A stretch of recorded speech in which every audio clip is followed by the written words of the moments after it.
देखिए, कांग्रेस का कोई नुकसान नहीं है। हिमाचल की प्रभारी रही मीडिया कम्युनिकेशन की।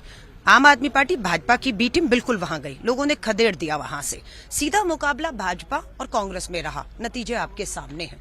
जहां जहां भाजपा हार रही है, अपने खिलाफ वोट बांटना है, कांग्रेस का वोट को बांटना है, अपनी बी टीमों को निरंतर भेज रही है, जिस वजह से कांग्रेस के वोट में, मैं इसको स्वीकार, नुकसान ये लोग कर रहे हैं।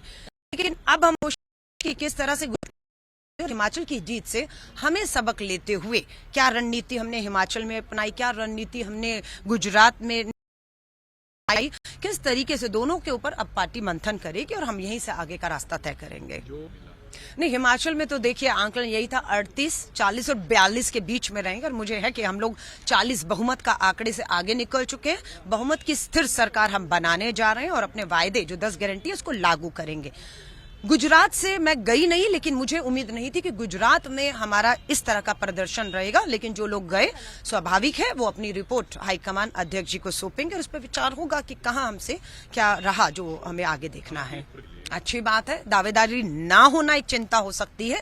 जहां दावेदार हो, मजबूत एक लीडरशिप हो, ये कोई चिंता का विषय नहीं है। और स्वाभाविक है, जो भी विधायक जीत कर आ रहे हैं वो बैठकर अपने विधायक दल का नेता चुनेंगे और सर्व सहमति से जो वो चुनेंगे, हाईकमान उसी पर अपनी मोहर लगाएगा और जल्द आप शपथ में हम आपको भी बुलाएंगे। नहीं, ये कौन होगा कौन नहीं, मैं फिर कह रही हूँ, ये दिल्ली के 24 अकबर रोड से अलका लंबा ऐलान नहीं कर सकती है या आंकलन, ये हिमाचल तय करेगा। जो हिमाचल तय करेगा, हाईकमान को वही मंजूर होगा।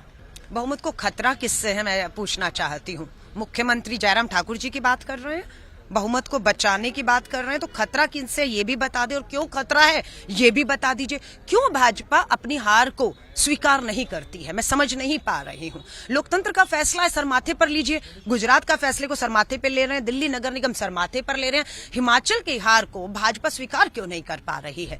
क्यों जोड़ तोड़, खरीद फरोख्त, सीबीआई, ईडी से आप एक लोकतंत्र और संविधान की हत्या करने पे तुले हुए हैं? अभी तक का भाजपा का इतिहास यही बताता है। अभी सुधरने का मौका है, स्वीकार करिए हिमाचल की हार को, आगे बढ़िए। भी हूँ, हमने तो नहीं कहा, आपने मुझे सतर्क किया है कि मुख्यमंत्री जयराम ठाकुर जी का कहना है अपने बहुमत को बचाएंगे। कैसे बचाना, किससे है ये तो बताएं, और क्यों बचाने की नौबत आ रही है इस लोकतंत्र में? भूपेश बघेल साहब ने ये बात कही थी, वो तो उनका भाजपा का इतिहास देखकर बात की। वो राजीव शुक्ला जी भी कह रहे हैं, भूपेश बघेल जी भी कह रहे हैं, और बिल्कुल ठीक कह रहे हैं। जो भाजपा का इतिहास है, हार के बाद स्वीकार हार को ना करते हुए, लोकतंत्र संविधान की हत्या करते हुए, सत्ता, ताकत, धन, बल, ईडी, सीबीआई का इस्तेमाल करके आप अगर सत्ता हासिल करेंगे, जो अभी तक करते आए हैं, तो ये लोकतंत्र, इससे देश चलेगा नहीं ना। और आप स्थिर सरकारें देकर जो उम्मीदें हैं लोगों की, खरे नहीं उतर पाएंगे।